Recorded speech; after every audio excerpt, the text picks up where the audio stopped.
That's wonderful. And of course, the journey you and I have just been on is one where you had the experience as a young 15-year-old of being abused, and then coming into a marriage of abuse. And of course, you've got this wisdom which you've just shared with me.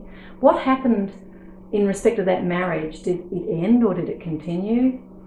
So in 2006, I was a secondary teacher, and I was on a school camp, and I got a flu virus, and it got in my inner ear, and I developed a brain injury from it, and I was very, very sick, and ended up in rehab, learning to walk and talk and read, and it was very, very challenging. And in that 6 months, the abuse really heightened, and so my ex-husband would pin himself against the door when I was in bed and say, you know, get out of bed, you fat lazy bitch, and go and work.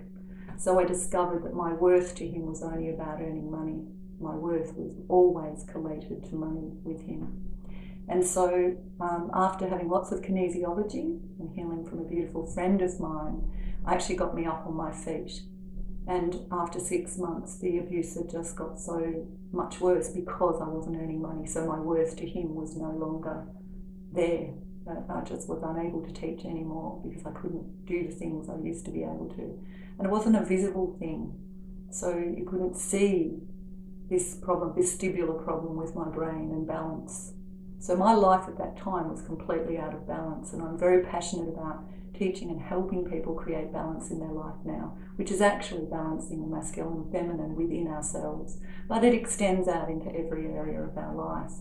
And so when I finally left in 2007, he actually said that he would punish me till I was dead, and that the revenge had only just begun. And it was a huge journey of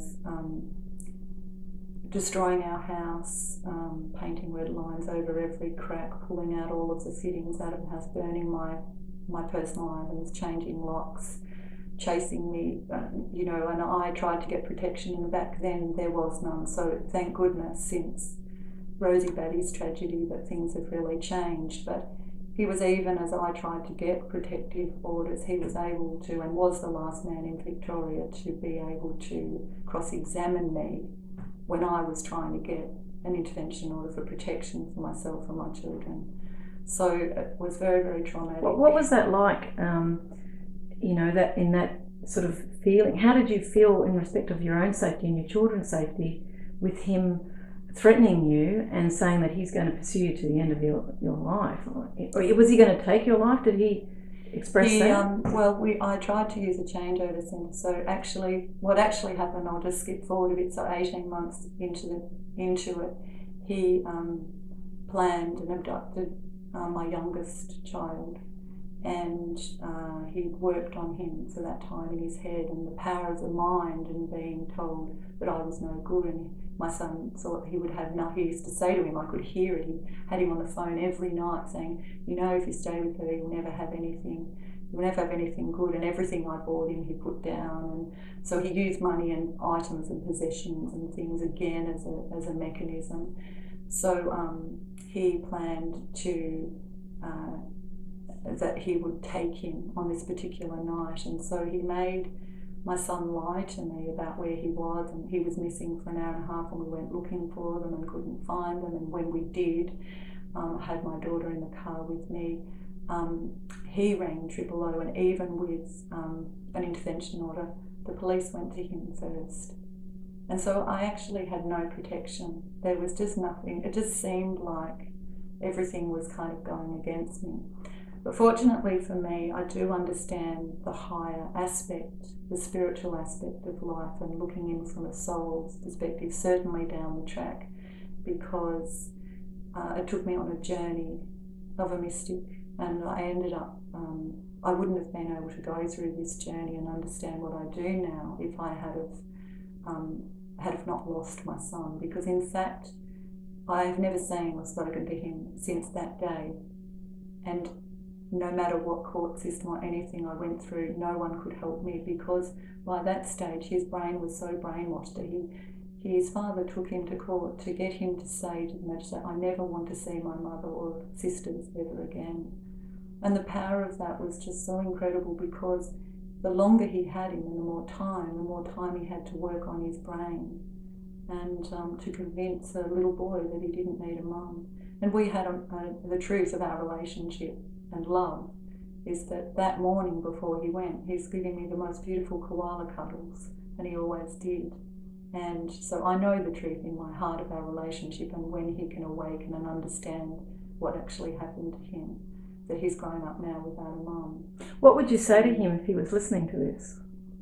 Oh, just how much I adore him and always have, and how, like as a soul, I guess we contracted for him to allow me to go through this process so I could clear my soul right back to the beginnings and feel such deep despair and loss and grief to the core of my being over and over, so that I could feel joy for who I am without attachment. And I, in amongst all of that, did yoga teacher training, and I used to look at the sutras, and one of them is about non-attachment, and I thought as a mum, how can you unattach from your children? They're part of you. Yes. They're of you. They're part of the cells of your body. But I've done it, and I love him, and my love for him is stronger than it ever has been. And most importantly, what I did learn through the process was love of myself, and I have come into oneness with me, the masculine and feminine in balance within my own soul. So how did you achieve that? Because these things that you're saying, these are incredibly difficult experiences, like with the illness, where you had to relearn movement and speaking and what have you, and then you have a loss of a child, and you have to learn non-attachment. What did you find most effective in terms of your own awakening, in terms of processes that you went through that enabled you this freedom?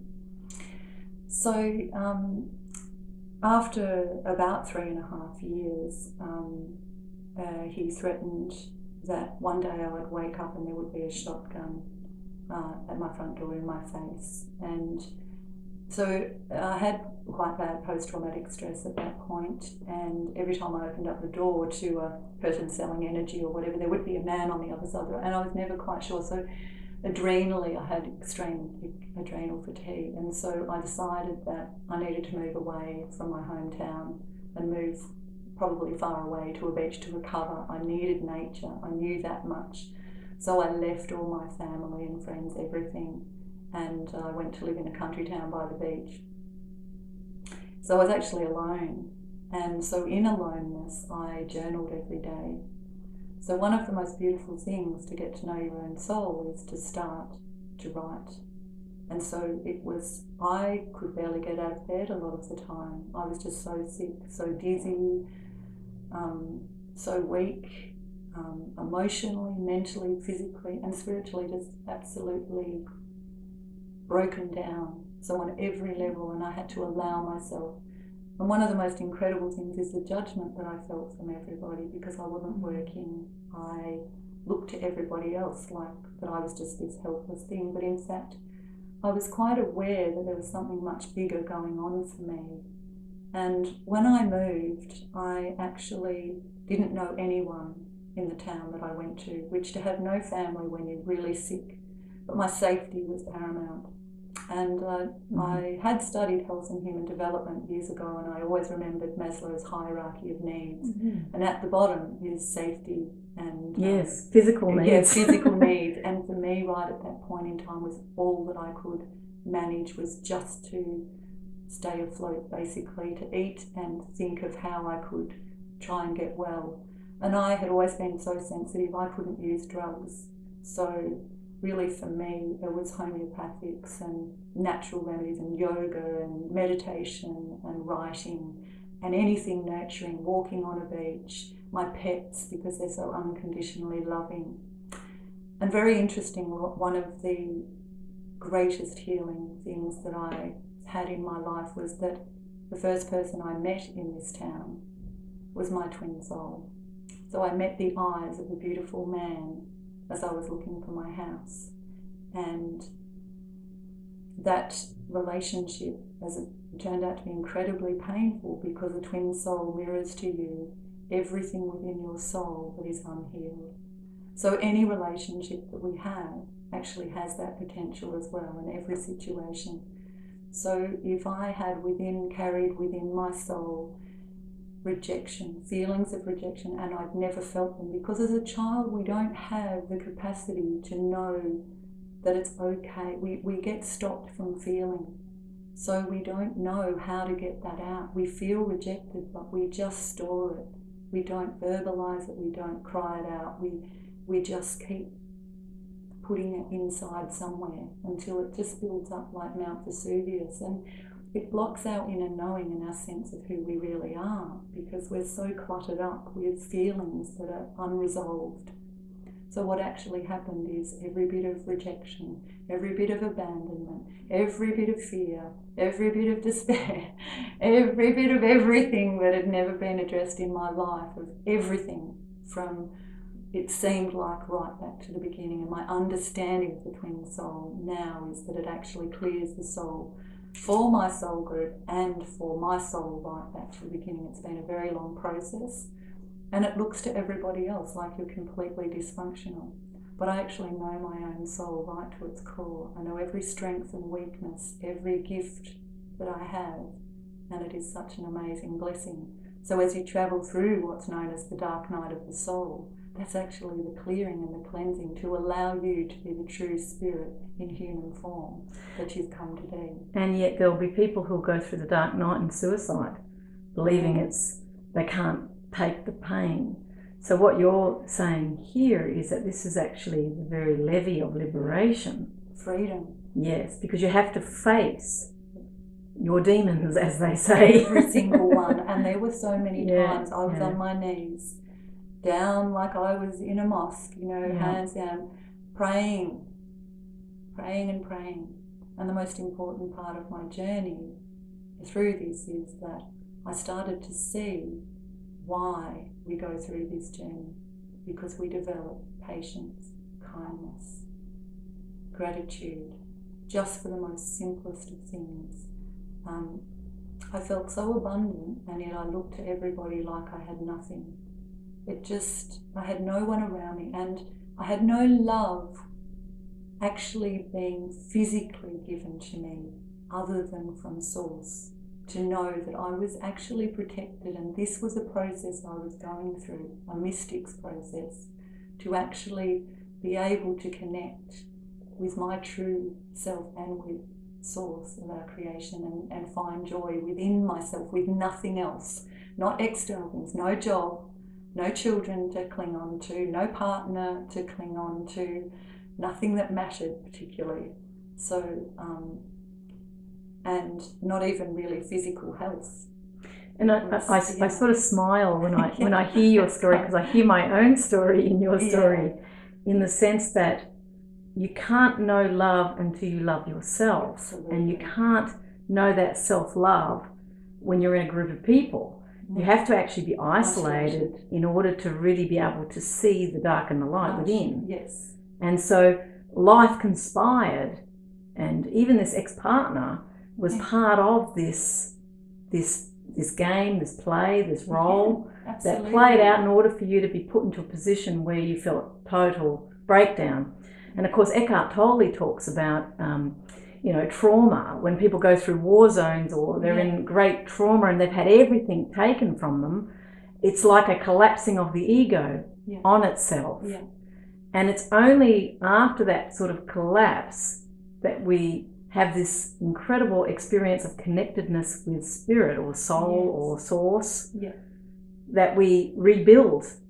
So it's kind of like this phoenix experience, isn't it? Definitely the right phoenix rising. And interestingly, there have been many beautiful people that I sought help from along the way. Obviously, lots of books and things like that. But the Twin Soul journey is one that forces you to find within yourself, firstly clear the soul, and then come into balance, masculine and feminine, but within the mental which is one of the main things. The wiring is just so crazy in your head, you feel like you're going to go mental, because everything that is not in truth, any belief system that is not in truth with love, because the twin soul journey is about becoming love. And then when your vibration raises, because you've felt every low vibratory emotion, which is like fear, grief, anger, sadness, anger, apathy, shame. There was so much shame attached to not having a child with me that people used to say to me, judge, and say, there must be more to this story if you don't have your son. You know, and I had been the most loving, kind, gentle mother, because essentially that is my nature. My true soul is so compassionate, loving, gentle and kind, as is everybody's. But the layers that have been placed upon us by what we've come in with from previous experiences of life around the universe, and then with our families and society and schools, we don't know who we are anymore. We've lost the sense of connection, that we are all love. That and we're all made of the same stuff. Every animal, every part of the whole universe is made from the same things, and we're all love, and we're all here to support each other, and we can't live without each other.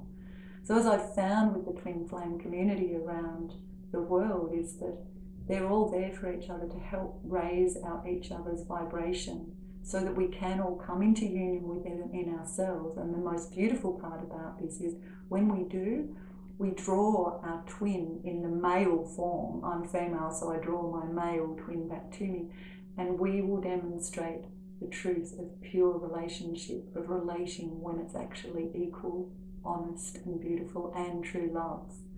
And that's something that is fairly rare on the planet right now. Now, this twin flame of yours is not spiritual, is he? No. No. So isn't that interesting? That well, not consciously. No, but how did you, because people would ask, how do you know that's your twin flame? Like, how can you know that?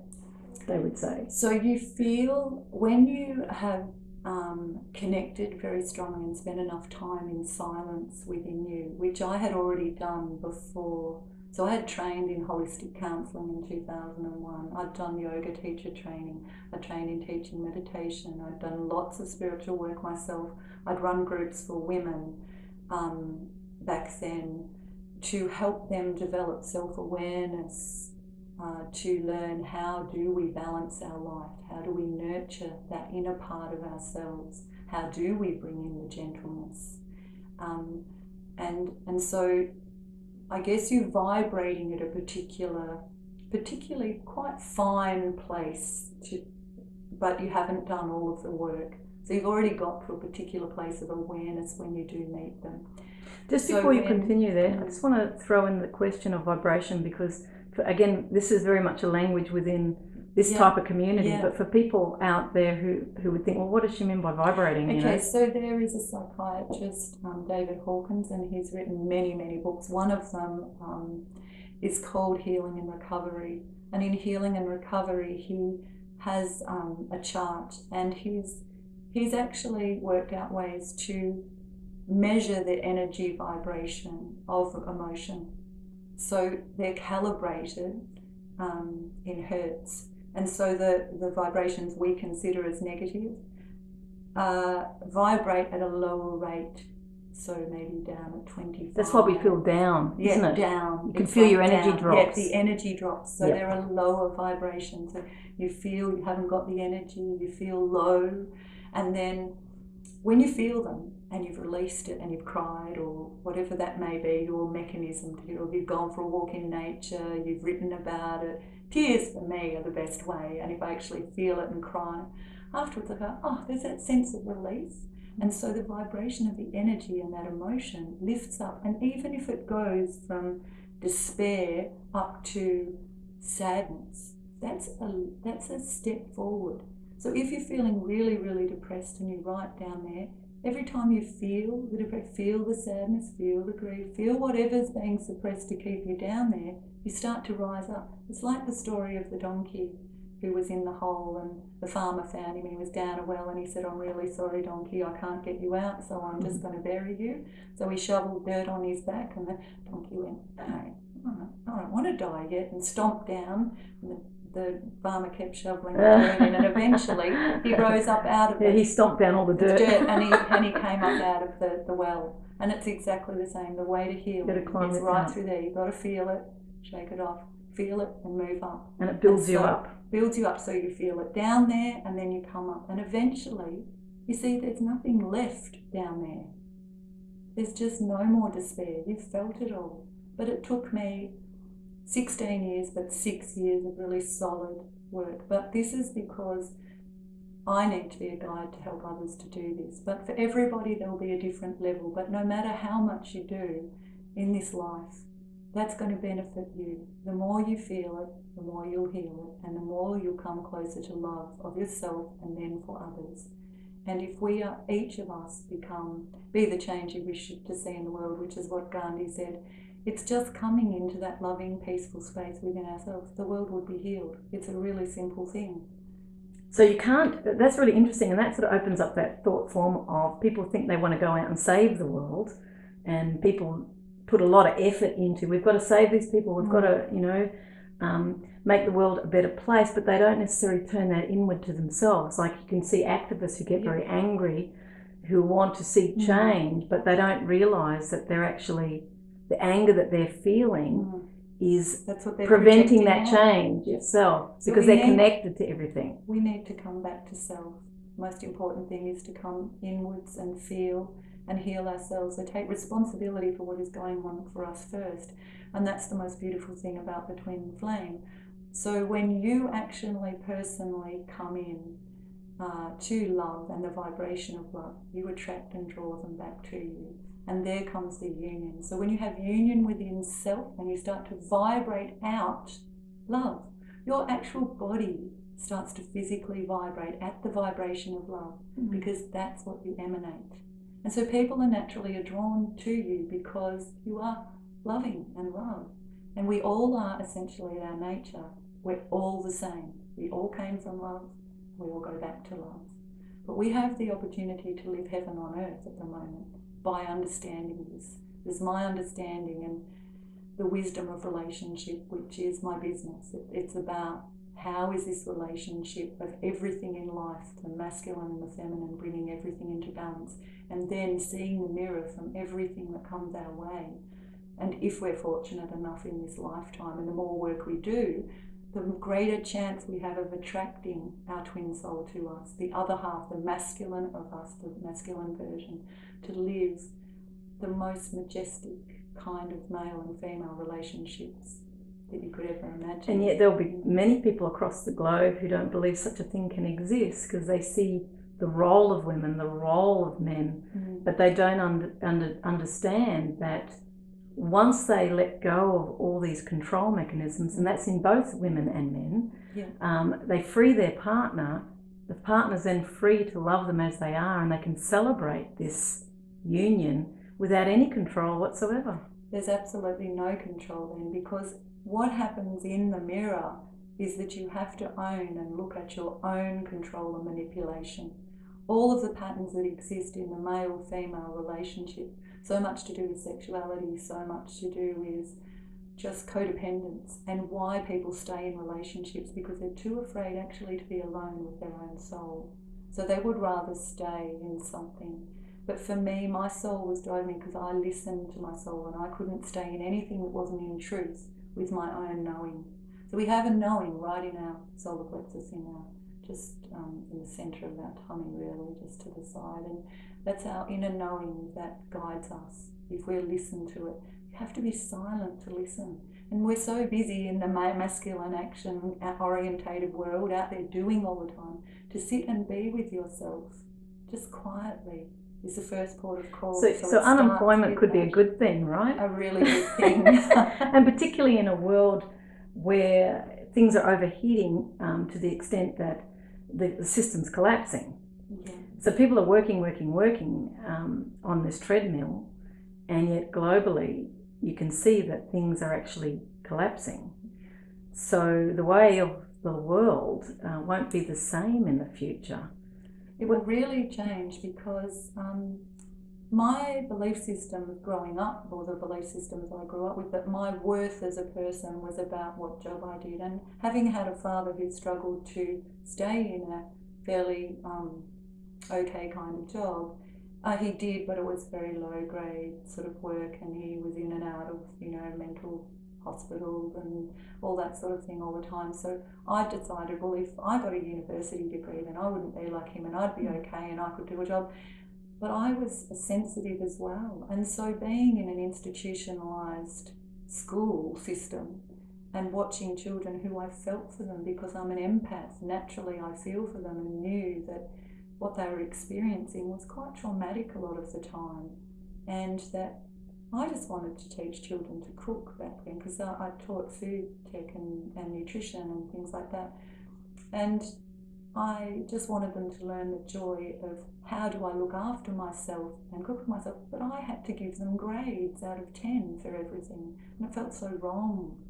So life, it seems to be about, we judge everything. It seems to be about performance and what money. Being better than I have an amazing, through my experience of not working for money because I was too sick, and the judgment I received.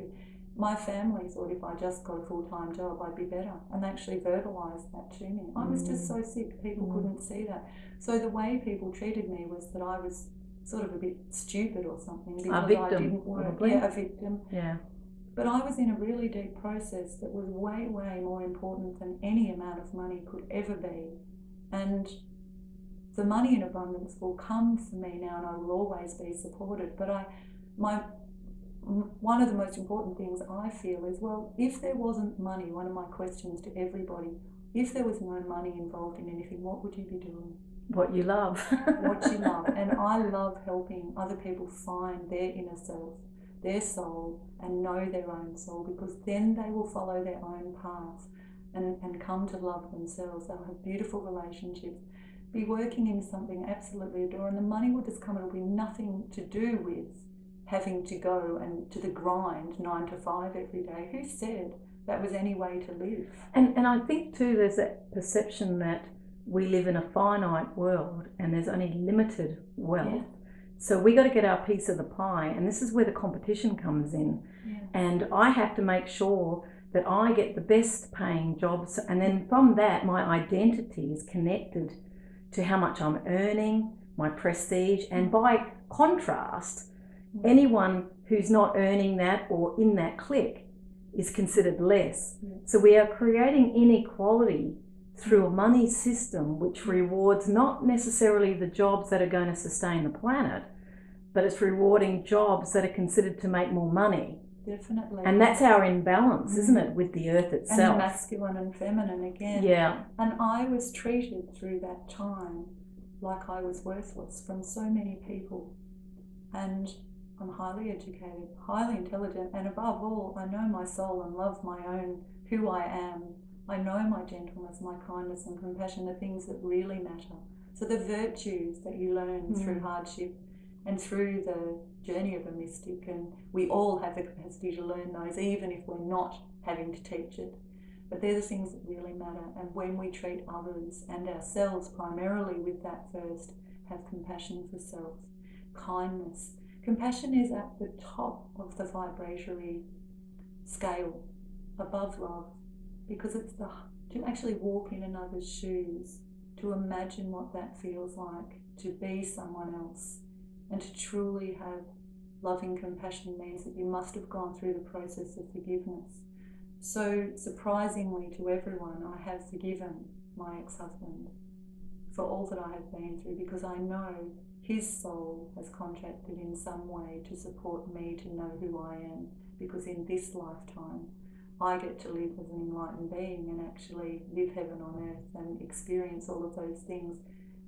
If I had not had him as a mirror to understand my own self-abuse, all the thoughts that I thought about myself that I'd been shown through my life and I held within me, I wouldn't have been able to clear them. So there's always the dark and light of every situation, the yin and yang. Yeah, interesting, isn't it? Because people see it's bad, you know, but it's forgiveness is not a one-time thing. You know, I forgive someone. It's a deep process of feeling the feelings. So yes, I felt anger. Of course I did.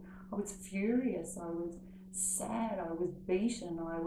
I just was down on my knees, my hands and knees, just praying that something would shift, because day after day the pain of the emotional pain of loss and grief and sadness and of losing both of my parents, my job, I had nothing to hold on to.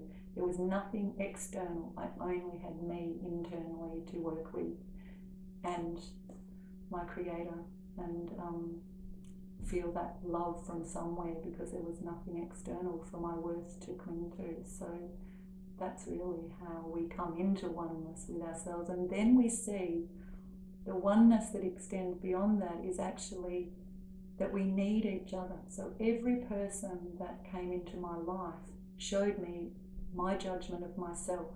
So if they were reflecting that to me, that meant I still had it in me. It was still in my soul. If I felt judgment, it's not them, it's in me. If I felt fear, it's not out there, it's in here. So I had to feel it, feel the fear. I would go outside and just shake, let it all out, no matter how many times that happened. And when you've got post-traumatic stress, that's a lot of times. When I would feel the sadness, I would see a little boy riding his skateboard down the road or something, I would feel the deep, deep sadness again. I would come inside and I would just cry and feel that again. The other thing I used that was just so essential in my healing journey were flower essences. So the world, once again, this mirror of everything being there, the plants have also a vibration they hold.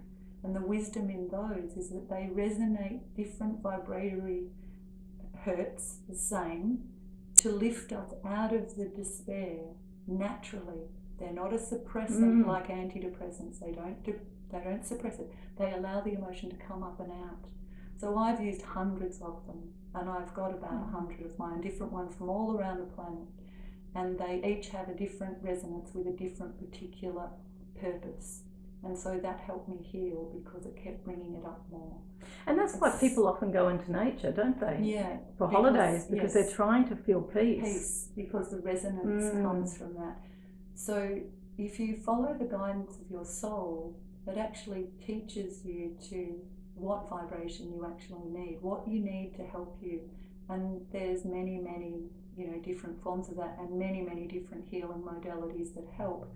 But the bottom line of everything is still about the feeling. If we can feel it, we can heal it. And the help of everyone that comes into our life around that is very, very important, because they're all mirrors and all guides to us. We're all guides and teachers to each other. What would you say are the key lessons that you've taken from life as a result of this experience? That it is really a journey. It's allowing your soul to be true to its own self, to its own knowing. Mostly, it's like really connecting in deeply. You get guided by fear. So fear also serves us in a really positive way, not just love. So when I would be in jobs and situations that don't serve me, because my purpose on this planet is to help others heal, but I was resisting that because it's a bit out there. I thought, I've trained as a secondary teacher. Instead I had to come in and be some spirit healer that, it just seemed like not something that I was comfortable with for ages, because I didn't understand I was fighting against who I really am. I have a wealth of experience in many lifetimes of helping others heal. And so it was actually coming into my own knowing of who I was and accepting that, as strange as it seemed and as kooky as my family think I am. It was just like, that's actually the truth. And I've healed, so I'm walking proof of what actually you can do. And doctors had all said to me, you will never heal from post-traumatic stress and a brain injury without drugs. And I did. That's wonderful. And you and I talked earlier, and you were mentioning a spirit guide, Ranjit. Yes. So if you could say a little bit about Ranjit and see how you feel. I love Ranjit. So who's Ranjit that you love? About 18 months ago, and I was a long way into my twin flame journey, but the twin flame journey is very, very challenging, because the mind, you have to clear the mental part of wanting to attach to this person. So you have to unattach again. And you're both going off on your own journeys, so it's like still bringing you into your purpose. So I was still denying the fact that I was a natural born healer, we'll use that word, but guide, teacher of spiritual and of wholeness, how you come into wholeness, how you come into oneness with yourself. I was fighting that. So I was walking along here, along the river, and I saw this shot, the purple dragonfly, and actually my mum was dying, and all of last year, for about 5 years actually, and she passed away at Christmas time. And I was feeling so bad, and I sort of came in and I looked around and I thought, oh, I really need some energy healing. I need someone that's really high vibration, someone that might understand what a twin flame journey is about, that it's to clear the soul and come into oneness. I wonder if there's anyone in there that might know that. So I wandered in and I had a look, and there was a man named Dave, and he did energy healing, and I thought, that'd be good, and I booked a session.